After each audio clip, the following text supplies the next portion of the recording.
In our previous episode, as part of our mini-series on translation of holy texts, we spoke with Dr. Alan Christensen, who shared his experience translating the Popol Vuh, an ancient sacred Mayan text. Today, we sit down with two people very closely connected with the modern Maya community in Guatemala to talk about ways the teachings and stories and philosophies of that work still show up in the local culture. One of our guests is a longtime teacher of the Quiche language, and the other is a native Quiche speaker, one of the modern-day Maya. Today on In Good Faith, we're exploring a work of ancient scripture. It's the sacred book of the Maya, specifically Quiche people, called the Popol Vuh. If I'm working on my pronunciation, most English speakers would say Popol Vuh, which, sorry, just sounds like English. And our guests today are going to not only correct our pronunciation, but help us understand a little bit about what is contained within this ancient book of scripture. I'm also with our senior producer, Heather Bigley. Hello. In studio is Malcolm Botto. Malcolm, thanks for coming in. You're welcome. He's the coordinator of international study programs at BYU and has taught Quiche at BYU for over 15 years with a BA in Linguistics and Anthropology and a Master's in Mass Communication and Media Studies from BYU. And he directs a Quiche language program in the summers in Guatemala with Tulane University. So nice to have you. Thank you. And next we have Manuela Oja de Tzep. Thank you, Manuela, for coming in. She's a native Quiche from Nahuala, Solola, Guatemala, speaking Quiche, Spanish, and English. Correct, yes. And you've said that you might use all three. Correct. Thank you so much for being here. Glad to have both of you. Malcolm, how would you describe to someone who's never heard of this book of ancient Maya writing what it is? Yeah. It is a text that contains the cultural values of a millennial culture that fortunately was saved during the conquest and colonial era. I am not an expert in the Popol Vuh. I am not Maya. I am from Argentina. But as a Latin American, I see that there's a lot of cultural knowledge that has been silenced through the ages.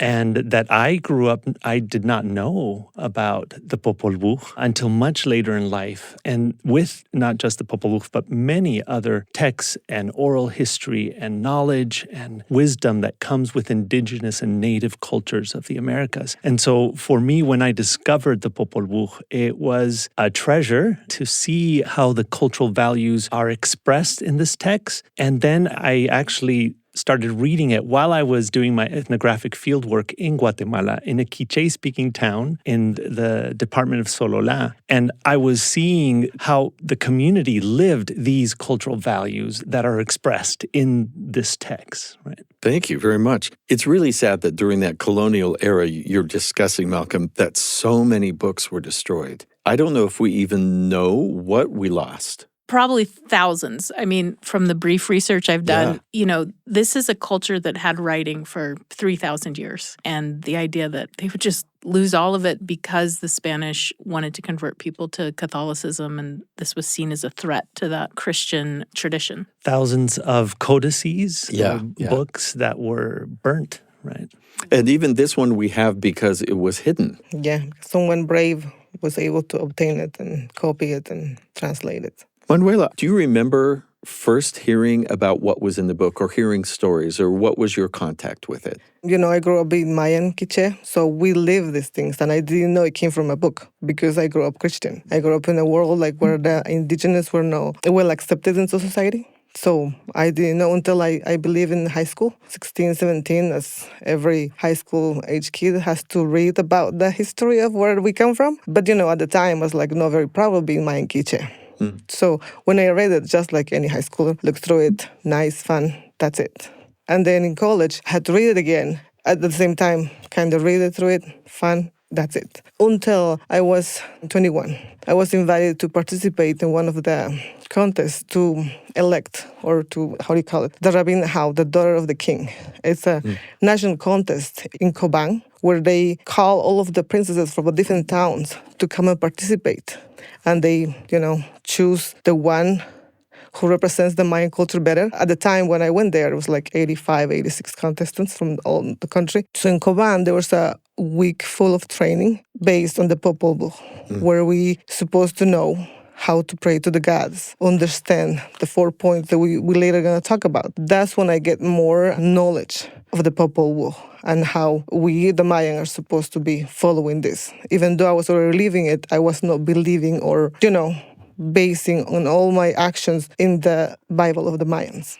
Malcolm, you mentioned cultural values that show up in here in this book that you see played out. I wonder if you would point out just a little bit of what's an example of something like that. Just in preliminary reading, there was a lot of people showing pride, it seems like, and then people sort of bringing them down. That was one theme I picked up. Is that consistent? That is an important cultural value of being humble and connecting with community. And I'm going to speak more from the language side of what I've read in my experience. I'm not an expert on the Popol Vuh, but I have read it. I've read parts of it. And together with my wife and Julio Chocol, we teach Quiche at BYU. And so through the process of learning Quiche and reading the Popol Vuh, I've learned a lot of these cultural values that are embedded in the text and through the language. One of them is, for example, in common greetings in Quiche, if it's the morning, you would say sakarik.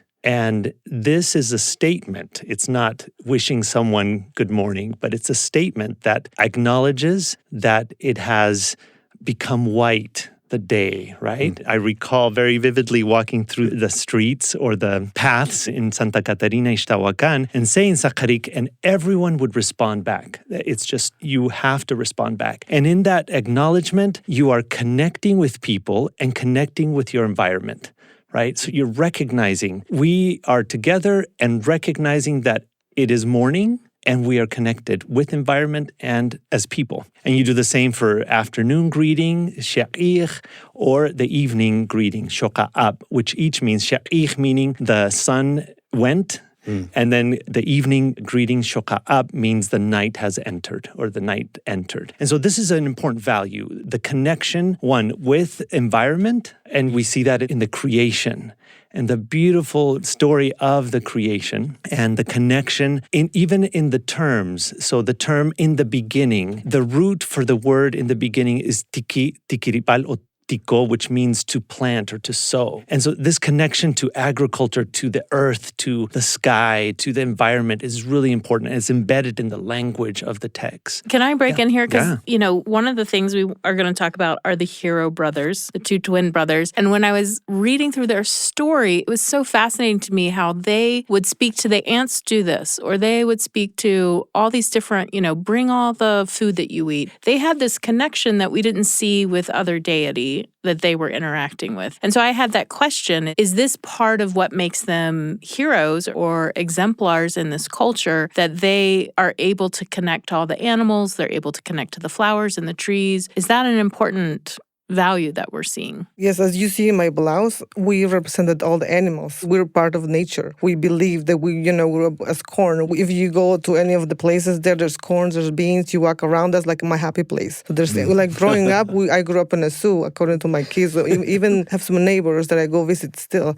We have bunnies, chickens, rabbits, and then there's flowers. That's our main food source. Some people call it weeds. We call it food. It's our comfort food. We rarely ate meat because they are our brothers and sisters. And the cycle of life of the chicken or any animal, even when we're ready to eat them, we ask for forgiveness. Like, thank you for being able to sacrifice for us. So it is part of our culture. Like I said, I grew up living like this without knowing they came from an ancient book. Yeah.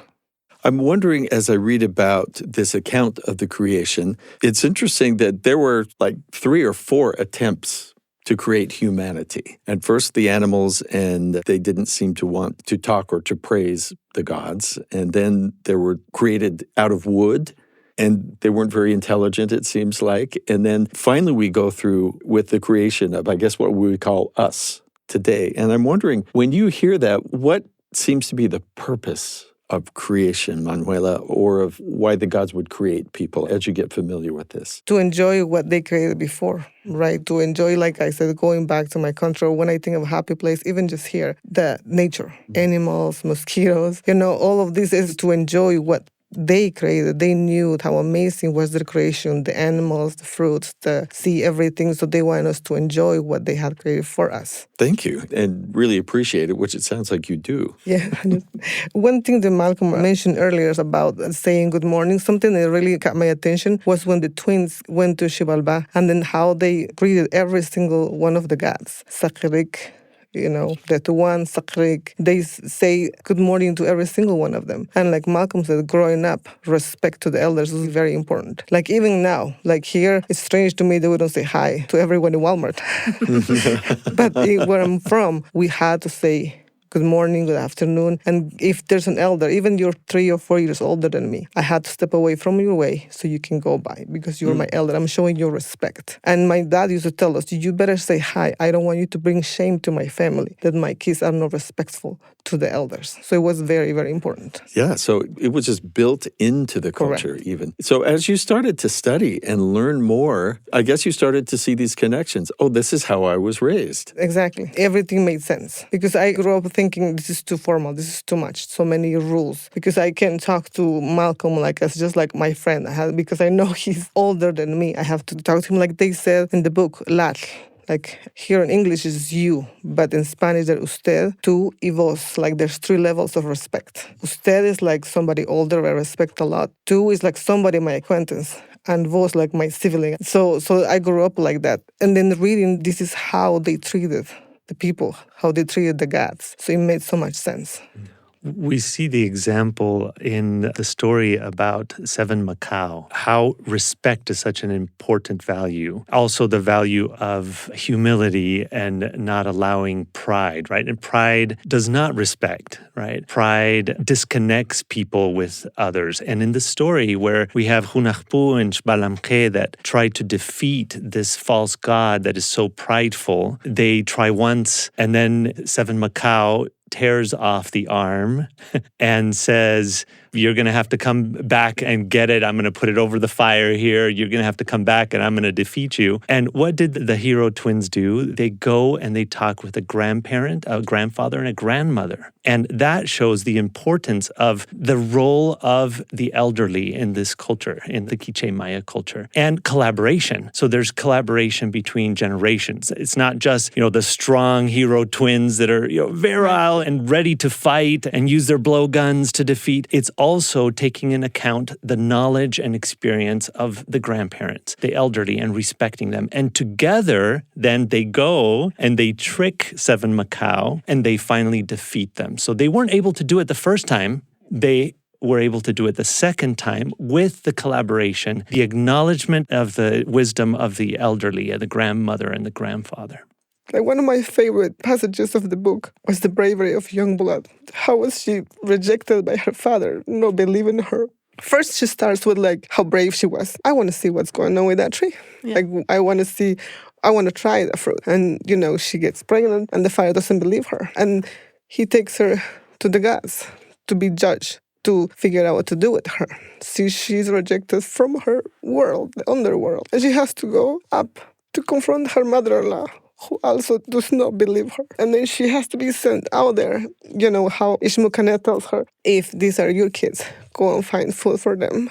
It's very humbling talking to the gods. Like, it's my fault. Take all these things away from me. And all of these emotions that she's going through. So in the Mayan culture, women were not very well looked upon. And my dad ended up having 6 girls and 2 boys. A lot of the Mayans were like, kind of like Youngblood, your kids are going to get pregnant and you're going to bring shame to your house. So my dad told us how we need to be different. We need to be good Quiche Mayans. Like they said about respect and very modest. So it just brings me a lot of sentiment. How my dad raised us with the community and his knowledge and his humility to raise 6 daughters to be good Mayans. We all finished college.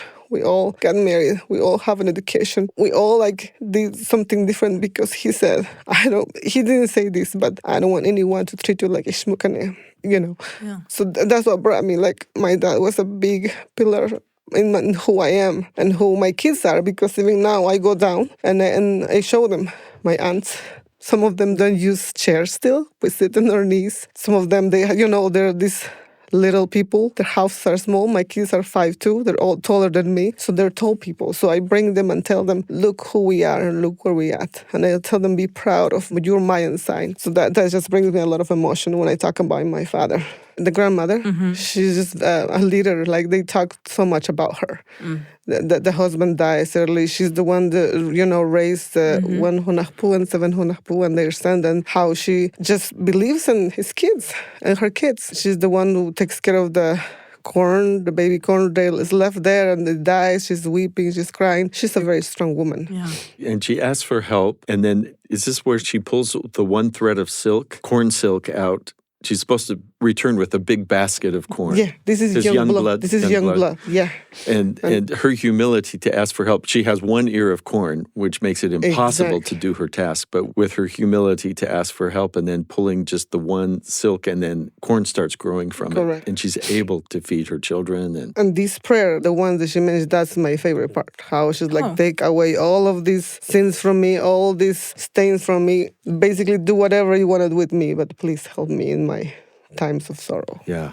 Yeah, these twins, I was quite struck by a particular phrase, and what I'm worried about is that I'm reading it with a very Western sensibility, and that you might tell me, no, these people don't think that way. But I was particularly struck. We're using this translation by Alan Christensen, and this was when the twins were being disrespected by some of their elders. It said that they were not loved by their grandmother, nor by one bats and one choen, nor were they given any food when meals were prepared for them. These others would eat it all before they returned. And here's the line that really struck me. It said, but they did not become enraged or angry. They tolerated it, for they knew their own nature, and this was a light by which they could see. So for me, I had to really pause, and you can tell me how people think about this, but I was really struck that the idea of knowing who you are can be both confidence and humility, to know your place, but also to know that you're not better than, but you're also not worse than. And by knowing this, it was a light by which they could see. It sounds like it helped them make better choices, like you just talked about. Is that a type of a or is that just me sort of looking at it as a parable? No, so these twins are younger, right? I'm the sixth of 8, so I know my place. So when I read this, it's exactly what it is. Okay, maybe they're not right, but they're my older siblings, and they have lived more life than me, so they know better than me. I just have to be quiet and know my place, but also I'm not going to do that to my little siblings. I can see how they come like, okay, I know who I am. I didn't like that. I'm not going to do that because I know how it feels. So knowing my place, that I'm the 6th of 8, yet know that I can do a little bit more with the structure of the Mayan culture without disrespecting any of my elders. As I was living in Nahuala and Ixtahuacan, I was noticing a really strong sense of community. And then I was actually reading the Bible, and reading came to the commandment to love God and love your neighbor. And I was just astounded by the term neighbor in Quiché. You talked about, the Western vision, right, of how we see things. And I always thought of the word neighbor, vecino, as a very spatial definition, right, the person next to me. But the term in Quiché is 2 terms, it's 2 words, wahil nutzakat. Wahil means my worth, nutzakat means my completeness. And you put them together, and that means your neighbor, the person that you connect with. Not a spatial definition, but a relational definition. That helped me understand what I was seeing in the behavior of the community that I was living in, this connection, right? And so as Etel was talking about knowing your place, I think it's embedded in the culture and the language that we are all connected. And if we are all connected, we know our place, we know how to respect, we know how to help and love others. And it's a process because we can't do it by ourselves, right? We can't be complete without our neighbor. Thank It's you. really beautiful. I was struck that it was unfortunate that the ball court was right above the underworld, and every time they play a game, it seems to disturb the people in the underworld, who then summon them and come on down, we want to have some talk with you. But I wonder if one of you could comment on what this ball court is, what the game is, and what it represents, why it's important in culture. This seemed, Heather, as we were looking through, this struck you several times. Yes, well, I used to live in Flagstaff, Arizona, and there are a number of ancient sites of people from before the Dina inhabited that area. And they all have ball courts. And it's like part of the structure, the spatial organization of the community is here is the homes where people live, and this is a gathering place. Oh, and here's this really important ball court. So when I read this, I think this is not just for Quiche and not just for other indigenous people, but a lot of indigenous people. This is a really important aspect of the community. And so seeing it show up in sacred scripture, I'm like, because we don't hear about Jacob and Esau playing a game. And I think in Western culture, we tend to think of games as trivial, as something children do. But this seems much more important than maybe we would think of in Western culture. I'm going to speak just from my personal experience and just my personal thoughts. I see in Maya language and culture the importance of duality. And in a game, there is a competition, right? There's two teams. Yeah. And that may be a reason why this game is important. We've seen the Popol Vuh, the duality of the underworld and the world above, right? And so there's this constant duality. And so in the world vision, it would make sense to use a game to highlight this duality. That's my opinion. That I no research, nothing. It's just my idea. That's all. Yeah, why were they playing on top of the undergods? And I agree with him. And also culturally, like growing up, that's what my brothers did. I have two brothers. And the woman in the Popol Vuh did exactly what I do. Call them for food, bring them their food, and let them play their game. Like he said, it's a type of competition. Even if you go now visit any small town, there is a rubber ball made out of rubber from a tree. It is the cheapest one you can find. You only find them when they have these big little towns parties. So they still play, even though the kids don't have shoes. They have barely shorts. They still play it because it's just part of duality, getting to know each other, helping each other. I don't remember seeing them fighting or doing anything. So it's part of duality competition. It's just something the boys do growing up. And even older people in Guatemala, there's always basketball courts. There's always basketball courts playing at midnight. It doesn't matter what. It's part of the culture. So all the way through, it seems like lots of different scriptures have stories about families having trouble working things out, getting along. And this scripture is no exception. So what does it teach you about the proper way to do things? You've talked about the respect to the elders and the knowledge that they might have. Are there other things that we learn about how to conduct ourselves that you get from this? So we grew up Christian. There's people who still practice the Mayan 100%. And there's the Catholics and there's us. We're no Catholics or Mayans. So there's the name written here about the Camatbe. Camatbe, the person that takes the road, the ones that guides the road. And my dad was one of them, without being named Camatbe, because then the Catholics will go like, why? He's not Catholic. But he'll be the one bringing couples, families, kids who are not behaving, and ask them, kind of like as psychologists work nowadays. What happened? Why is this? And then there's the two sides. The family or the people who are offended, or if in a marriage, both families. What do you think about this? And he was the one, the mediator. And so we solved all of that, all the problems in my family like that. In that case, it was my dad. Or my dad said, if you don't feel comfortable with me, we can go to a different Camatbe, and he can mediate between you to see how we can get this to a solution. In the creation, you see that they counsel together.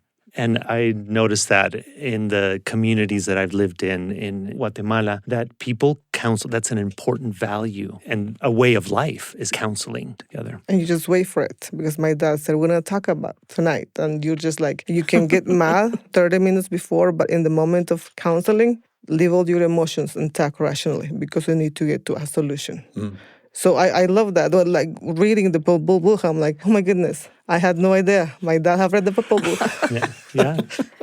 You know what's interesting to me about these other stories? So we have like Cain and Abel or Jacob and Esau. If you turn to the Book of Mormon, you have Nephi and his brothers. In the Bhagavad Gita, you have all these cousins who are warring. These two twin brothers actually act as one, and they're sort of a united front against the rest of the family, whether it's their grandmother or their older brothers, or against the deity of the underworld, right? So that's actually a marked difference because these other sacred texts are like, you have a brother and he's trying to kill you. And this is more like, you have a brother and he's your best friend and you guys are in lockstep. You're surviving together. So I think that's an interesting difference. But It's just so interesting to me that when we look at sacred texts, they really are about people and they're about the experiences that we're having in our daily lives. I don't think we're supposed to say, oh, that happened long ago and I don't really have any connection to it. I think we are supposed to look at those texts and say, okay, how did they solve that problem? What did they feel? Okay, they didn't do that right. You should not be selling your brother into slavery. Okay, noted. But there is, I don't know, something reassuring for me that the scriptures are not populated with perfect people. I agree because, later in the book, they get rid of their older siblings.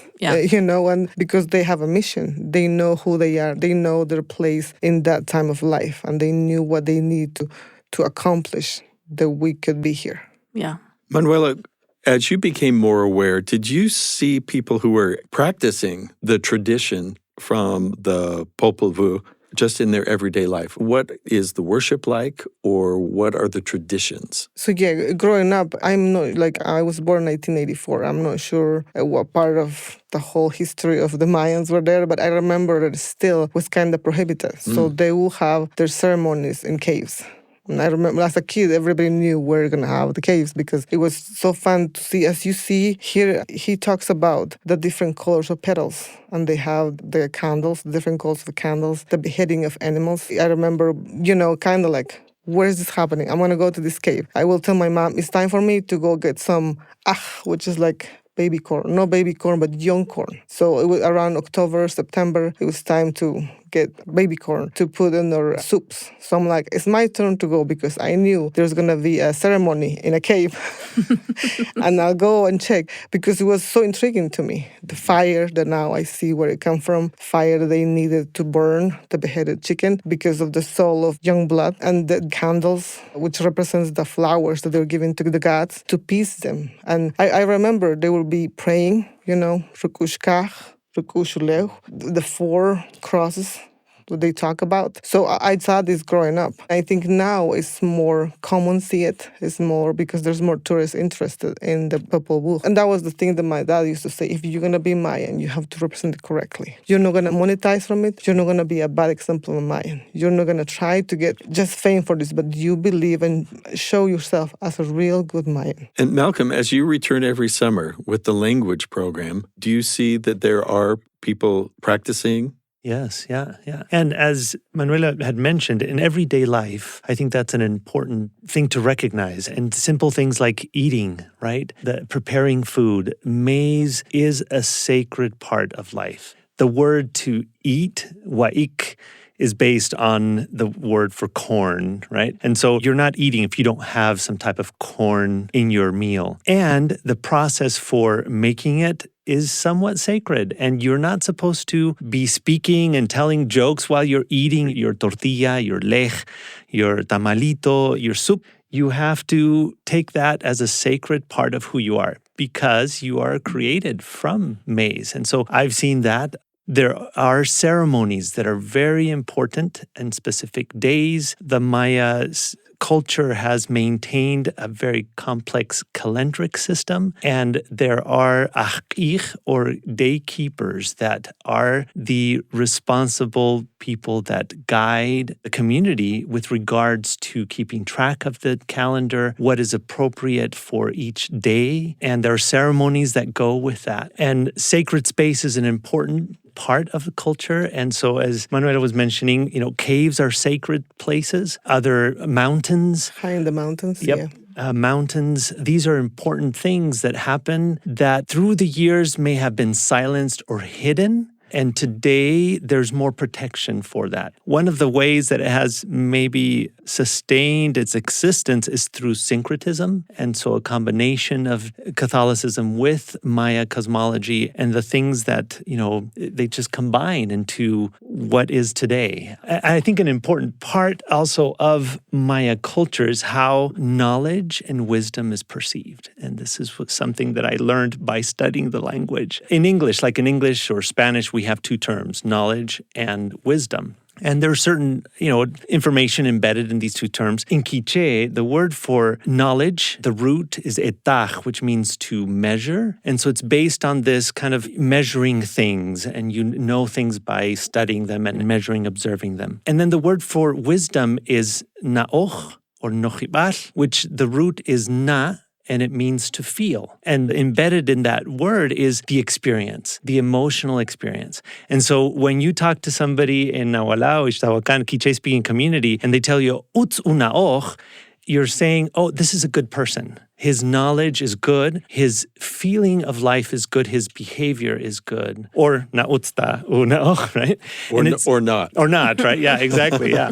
And so just the way that knowledge is gained in a Quiché-speaking community, just with those two terms, gives us some insight on how life is perceived too and what's important. And for me, I've noticed, and I'm grateful for the opportunity to learn Quiché because I am now able to understand, or maybe for me, I've chosen to value the importance of feeling and as a human experience, as a connection with others. That is what gives me wisdom, right? Nohibal and naoch. Etamabal, or the measuring, that's good also. But what I find in learning Quiché is that naoch, the feeling part of learning, is really important in this life experience, this moral experience. We sort of started earlier by saying, here are two people who know 3 different languages, which to me says you know 3 different ways of approaching the world, right? And that seems to be the importance of teaching people Quiché at a Western university is you're not just teaching them, here are the nouns and the pronouns and and everything else. You're teaching them, here's a way to approach creation. Here's a way to approach divinity. I help coordinate study abroad programs as my full-time employment here at BYU. And I go to preparatory classes, students that are preparing to travel abroad. And something that I love sharing is that the opportunity to learn a new language, a new culture, offers us a fountain of inspiration because we're tapping into a new way of seeing how the principles that bring joy to life, right, in a different language, in a different culture. And we can tap into that, and it brings us richer understanding of our life here on Earth. I am so sorry about how much was lost. That we talked about, the codices and other books. Yet, after hundreds of years, these values are embedded in the culture. It's incredible. Still there. We have to recognize the richness, but also the effort of the Quiché and the Maya in today's world to maintain these values in their daily life, even though so much of it was destroyed and stripped away and silenced. And it sounds like rather than being oppressed and literally underground, going to caves for the ceremonies, that people can be more proud today of their heritage. And that's what I hear from you, Manuela. Yes, absolutely. In fact, in schools now, even in the city, they're asking them to learn Mayan language. So here we are in the U.S., and we have this Quiché program here at BYU. How many people study, and what is the motivation to study and to learn this? Yeah. BYU does have several students that take the class. The demographics are linguistics students, anthropology students, heritage students, so Guatemaltecos that want to connect with their heritage, their family. And that has really strengthened the Quiché community here in Utah. It has really strengthened our community. My wife is from Quetzaltenango, Guatemala, and together with Manuela, her cousin, Julio, there's a large Quiché community here in Utah and in other parts of the United States. And here in Utah, we get together and we have a language nest, very similar to what the Hawaiian language revitalization movement did. And so we know that it's important for our kids to also connect with their family in Guatemala, with their history, with their ancestry, with these values. And so in this language nest, we teach Quiché. We also have activities and songs, not only history. In fact, it may be perceived by many just as something of the past, but the Popol Vuh is very present today. And the Maya people are here, not just in Guatemala, but here in the United States, in Mexico, everywhere. And I think that's an important thing to remember. And you were mentioning earlier, how is it that we're still living this because we keep eating corn? Like, honestly, like, I try, it's hard. I have a hard time eating Mexican tortillas. I have to make my own tortillas by hand. It's just cannot, my body cannot process something processed. So on Sundays, I make my own tortillas. I have my own comal griddle, but from Guatemala. But I make my, 30, 40 tortillas on Sunday and freeze them. And every day, that's what I eat. Eggs with tortillas. Corn tortillas. Corn tortillas made by hand.